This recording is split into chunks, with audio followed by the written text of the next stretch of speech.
김태현의 정치쇼.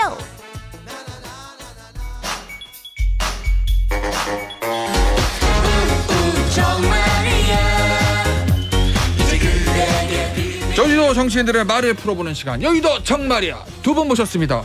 정치판은 내 손안에. 오늘은 단독 여신 아님, 서울신문 손지훈 기자, 안녕하세요. 네, 안녕하세요.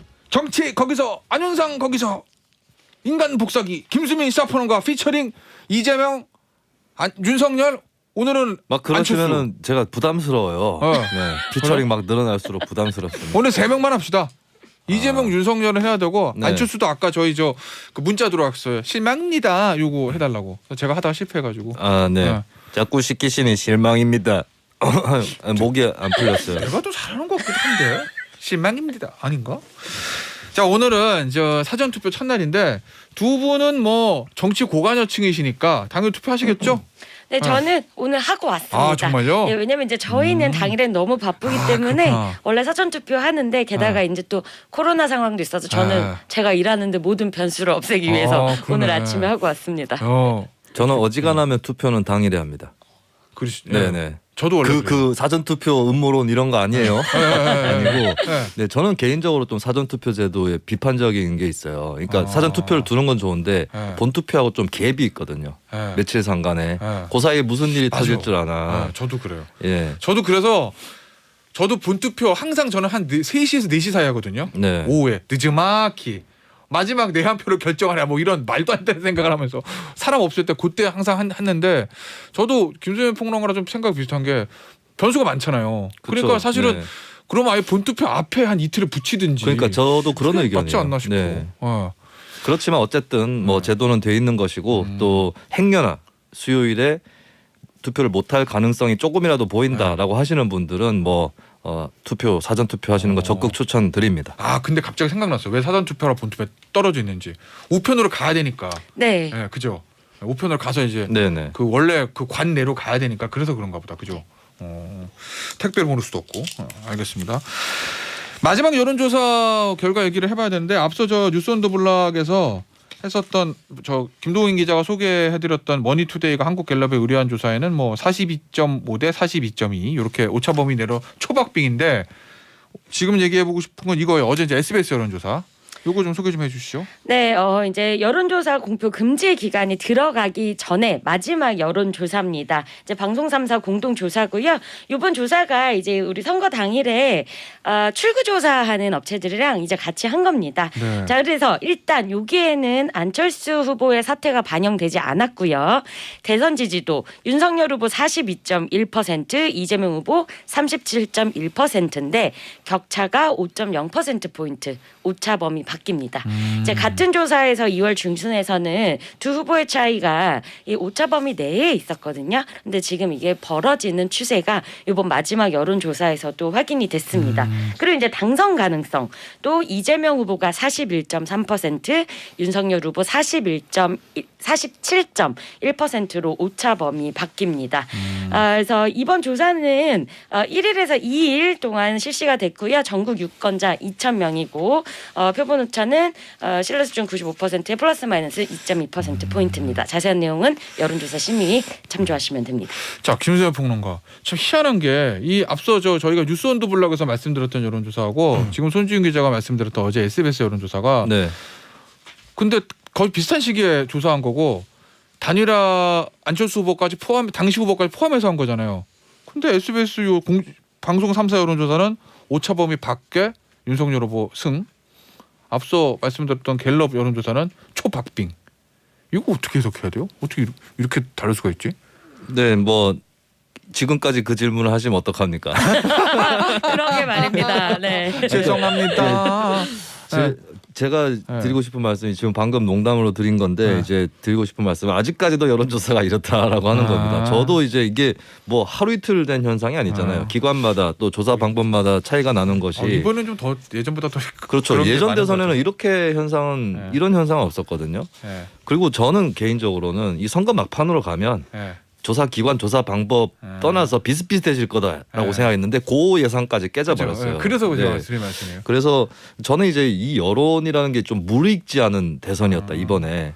탄탄하게 다져지지 않았기 때문에 사람들마다 또 사람 각자의 생각도 왔다 갔다 하는 측면들이 분명히 있었을 거고 그리고 이제 조사 방법에 따라서는 좀 특정 계층이 더 잘 잡히거나 안 잡히거나 이런 차이들이 있기 때문에 이렇게 조사 결과가 나타나는 것 같고 저는 차라리 좀 잘 됐다 싶은 거는 네. 우리가 여론조사 봐가면서 투표하는 것이 과연 올바른 것인가 이게 무슨 주식 투자하는 것도 아니고요. 예, 그런데 이게 여론조사가 조금 계속 차이가 나니까 예, 좀 오히려 저는 국민들이 여론조사에 너무 이렇게 함몰되지 않고 소신 있게 투표를 하셨으면 하는 그런 생각도 듭니다. 밴드웨건 없거나 언더독 효과 이런 거 노리지 말고 소신대로 찍으시라 이런 좋은 말씀이에요. 자 어쨌든 저희가 소개해드린 여론조사에는 어제 있었던 윤석열 안철수 두 사람의 단일화는 반영이 전혀 안 된 거예요. 어떻게 반영이 될지는 본투표 뚝투표 열어봐야 알겠지만 일단 저희가 예상을 한번 해보겠습니다. 일단 두 사람 목소리 먼저 들어보고 얘기 나누죠. 국민 여러분 늦어서 죄송합니다. 늦은 만큼 쉬지 않고 끝까지 확실하게 최선을 다하겠습니다. 안철수와 윤석열 또 국민의힘과 국민의당은 사실상 하나가 됐습니다. 손지현 기자. 네. 솔직히 알았어요? 어제 12시 새벽에 할 거? 눈을 피하시는데? 안철수 후보가 마지막에 움직임이 계속 있었던 것은 알고 있었고요. 이제 저희는 저 사전 투표를 넘어가느냐 요거를 좀 보고 있었는데 전격적으로 새벽에 타결이 됐습니다. 전체가 새벽에 타결됐다. 근데 그 전에 안철수 후보 쪽에서 움직임이 있었다는 걸 알고 있었다. 네, 27일에 이제 윤석열 후보가 나서서 마치 이제 완전히 끝난 것처럼 발표를 했었잖아요. 그 뒤에 이제 안 후보 측에서 오해를 풀고 싶다거나 이제 만나서 이야기를 해보고 싶다는 그런 요청이 계속 있었습니다. 그렇구나. 역시 뭐 정치권은 겉에 드러나는 게 다가 아니라 밑에 있는 물 밑에 움직임을 봐야 되긴 해요. 자, 근데 어때요? 이게 효과가 어느 정도 있을까요? 김수현 평론가 보시기에. 네. 일단 여론조사 데이터로 보면 대다수 여론조사에서 표가 그냥 여러 군데로 흩어지는 그런 것 같아요. 네, 안철수 후보 지지자들이 뭐 이재명 후보 찍는 비중도 꽤 있고 윤석열 후보하고 뭐 비슷하게 나오는 조사도 있고 또 어떤 조사는 이제 안철수 후보 빼고 했더니 심상정 후보가 또 지지가 점프하는. 그래서 이제 기본적으로 네 방향으로 이재명, 윤석열, 제3후보 그다음에 기권 이렇게 쫙 흩어질 건데 이건 사실은 좀 입증하기는 어렵습니다. 선거 결과가 나오고 안철수 표가 어떻게 되는지 입증하기는 어려운 부분인데 근데 이제 하기에 따라 달렸다고 봐요. 결국에 이거 하나만 한 얘기 같은데 근데 이제 국민의힘이 해야 될 것은 좀 윤석열 후보가 컨텐츠 부족 이런 이미지가 있었잖아요. 그런 것들을 보강할 수 있는 적극적인 계기로 삼아야 된다. 그런 부분이 있는 것이고 민주당 쪽이 해야 될 것은 이제 본인들이 정치개혁 방안을 내놨습니다. 그게 안철수 지지층 일부에서는 반향이 있을 수 있거든요. 그런 부분들을 강조하는 것. 그러니까 후보는 저쪽으로 갔지만 표는 이쪽으로 당길 수 있도록 양쪽에서의 그런 노력들이 필요한 거죠. 국민의힘은 뭐랍니까? 숫자상으로 보면 김수현 평론가 얘기한 대로 뭐 안철수 후보의 지지가 뭐 다 윤석열 후보한테 가는 그런 여론조사가 있는 건 아니잖아요. 네, 그래서 이제 안철수 후보의 입장에서는 이 여론조사가 깜깜이에 들어갈 때 한 게 사실 정치적으로는 가장 유리한 시점이죠. 그러니까 윤석열 후보나 국민의힘에는 오히려. 사전 투표가 시작 전에 되는 게 이 단일화 효과를 아주 극도로 끌어올릴 수 있는 그런 거지만 안철수 후보 입장에서는 나의 단일화 효과가 얼마나 이 대선에 도움이 되는지가 모르는 시점에 단일화를 하는 게 사실 가장 좋은 겁니다. 차라리. 그래도 만약에 지금 나와 있는 여론조사 결과보다 만약에 윤석열 후보가 본투표가 표가 더 많이 나오면 나 때문입니다. 뭐 이렇게 할 수 있으니까. 그렇죠. 네. 이게 재밌네. 자, 근데 김수현 평론가도 사실은 단일화에 좀 부정적이셨잖아요. 아마 그러니까 하면 안 된다보다 안 될 것 같다라는 말씀 많이 하셨잖아요. 지난주에도. 근데 일요일날 깨졌어요. 근데 갑자기 3일 만에 다시 딱 성공이 됐어요. 왜 안철수 후보가 마지막에 이렇게 선택했을까? 저는 단일화를? 뭐 여러 가지 이유가 있을 수 있겠는데 일단 선거 공학적인 거가 있다. 그러니까 안철수 후보가 사퇴한다고 윤석열 후보가 이긴다. 사퇴 안 하면 진다. 이거는 아니라고 저는 생각해요. 근데 결과가 중요한 거거든요. 결과의 사후 해석. 만약에 사후 해석. 윤석열 후보가 진다라고 하면 사실 안철수 후보 표가 어차피 윤석열 후보한테 많이 갈 게 아니었는데도 불구하고 그런 거는 뭐 데이터가 예전 여론조사 데이터 이런 거는 다 무시되는 거고. 의미 없는 거니까. 그 결과가 윤석열 후보가 지는 걸로 나오면 안철수 때문에 정권 교체 못했다 이 얘기가 나올 거거든요. 그러면 이제 굉장히 안철수 후보 입장에서는 힘들어지는 향후에 그런 상황이 되는 거고 이런 부분이 좀 두려웠을 거라는 생각을 합니다. 첫 번째로. 예. 그리고 이제 완주를 했을 경우라도 뭐 지지율이 그렇게 높지 않게 완주를 한다면 그러니까 안철수 후보는 또 심상정 후보하고는 처지가 좀 다르잖아요. 지난 대선 때도 21% 득표를 했었는데 이번에도 이제 젖잘싸 이런 얘기를 듣기는 좀 어려운 그런 환경이 있었기 때문에 계속 그렇게 선전 가능성이 높게 보이지 않는 상황에서 또 압박을 받았을 걸로 보입니다. 알겠습니다. 근데 궁금한 거는 이제 대선을 끝나고 나서 그렇죠. 만약입니다. 가정, if 이거 조심해야 됩니다. 윤석열 후보가 이겼다. 가정. 네. 근데 어제 보니까 함께 정권을 교체하고 함께 정권을 인수하고 함께 정부를 구성한다. 뭔가를 함께 한다는 거잖아요. 네. 그럼 만약에 윤석열 후보가 이기면 안철수 후보의 선택지는 예를 들면 뭐 총리나 뭐 이런 내각 쪽으로 가는 거예요. 아니면은 합당도 한다니까 당으로 가가지고서 뭐 공동대표 그냥 안철수 이준석 공동대표면 이야 하여튼 공동대표 당으로 네. 가겠다는 거예요. 근데 어제 기자회견 일문 읽다 보니까 무슨 뭐 당을 중도 실용적인다 요 얘기도 했다가 행정부의 경험을 쌓고 싶다는 얘기도 했다가 그래도 뭐가 뭔지 모르겠는데. 어제 두 가지 이야기를 한꺼번에 했죠. 안철수 이제 전 후보가 되는 건데 일단은 이제 행정 경험 능력 한번 증명해 보고 싶다 해서 이제 입각 가능성이 있는 거고요. 근데 저는 어제 이제 했던 말 중에 이 국민의힘을 뭐 중도적이고 실용적인 정당으로 바꾸는 게 제일 중요하다고 한 거. 근데 이제 안철수 후보가 사실 대통령이라는 꿈도 있는 건 맞지만 사실 지금까지 정치 행보를 보면은 국회에서 계속 정당을 유지하는 데 더 방점이 찍혀 있습니다. 그래서 저 사실 이제 국민의힘 내부에서도 안철수 후보가 이번에 완주 의지보다는 이제 지방선거 이제 6월에 있을 지방선거 그리고 앞으로 자신의 당을 어떻게 유지해 나가는 것에 더 이제 방점을 찍었다라는 해석이 있고요. 자, 그래서 일단 만약에 이게 승리 여부와 상관없이 합당은 추진하기로 했었습니다. 했고요. 어제 이제 합의문에는 그게 담겨 승리 있었고. 여부 상관없이. 네, 그러니까 합당은. 승리 직후 합당을 추진한다가 아니라 선거 직후. 선거 직후니까. 네. 그리고 이제 이미 서울시장 보궐선거 때 합당 협상이 굉장히 많이 돼 있었고 그때 이제 또 결렬이 됐었고요. 그리고 지난주 이제 공개가 됐듯이 이준석 대표가 2월 초에도 뭐 합당 관련한 제의를 했었고 그러나 이제 합당은 이제 선출된 권력 이준석 대표가 있기 때문에 요거는 이제 대선이 끝나면 이준석 대표와 이제 어떤 협상을 하느냐에 좀 달렸다고 봐야 됩니다. 딴 거 모르겠는데 안철수, 이준석 두 공동대표라고 하면 기자분들은 취재할 거 많아 좋겠다. 그게 이제 선출된 이준석 대표가 있는데 안철수 대표가 대표를 할 수 있는 방법이 사실은 이제 당원 단계에는 없고 그래서 이제 이준석 대표 측에서는 흡수합병이다라는 이제 쓰고 있죠. 그게 당대당 통합이냐 특수합병이냐. 네. 뭐 당대당 통합도 또 통합전당대 해야 되고 그렇죠. 이러니까 네. 그렇게 나오는 거구나. 알겠습니다. 그럼 뭐 대선 끝나고 뭐 많이 얘기할 시간이 있을 것 같고 자 이제 민주당 반응을 좀 봐야 되는데 그 전에 문자 좀 소개해드릴게요. 어제 안철수 후보의 사퇴와 단일화에 부정적인 문자부터 소개드립니다. 0080님 안철수 후보 매번 나와서 좀 또 이런 쇼를 만드네요. 대선 쇼를 위해 출마하나 봅니다. 실망입니다. 비슷해요? 정치 쇼입니다. 정치는 쇼입니다. 잘하시는데. 0251님 안철수 후보가 이것도 성대모사 해야 되는데 힘드네. 윤석열 후보를 찍으면 1년 뒤에 손가락을 자르고 싶을 것이다라고 하셨는데 저는 윤석열 후보라고 얘기하진 않았습니다. 자 이제 와서 단일화한 것은 분명히 이변 합의가 있을 것으로 봅니다. 이렇게 말씀하셨고 4651님 이번 단일화는 흥행에 실패한 드라마 국민을 기만한 기막힌 단일화입니다. 이렇게 말씀하셨고 반대로 찬성하시는 분 이상기님 김동연, 이재명 단일화는 괜찮고 안철수랑 단일화면 문제인가요? 이런 말씀도 하셨는데 그래서 민주당 얘기 좀 해볼게요. 이재명 후보가 어제 안철수, 윤석열 단일화에 대해서 뭐라고 그랬는지 그 목소리부터 좀 듣고 오죠. 정치는 정치인들이 하는 것 같지만 사실은 국민이 하는 것입니다. 역사와 국민을 믿습니다.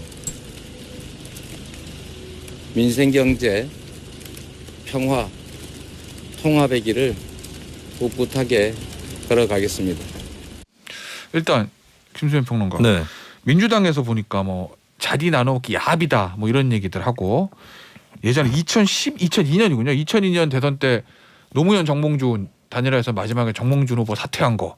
그래서 노무현 후보한테 확 이제 그 표가 쏠렸잖아요. 네. 그거를 소환하기도 하던데 민주당은 어떤 전략이에요? 이 정몽준 후보 얘기는 왜 하는지 모르겠어요. 왜냐하면 민주당이 지금 단일화한 게 아니잖아요. 안철수 후보하고 단일화한 게.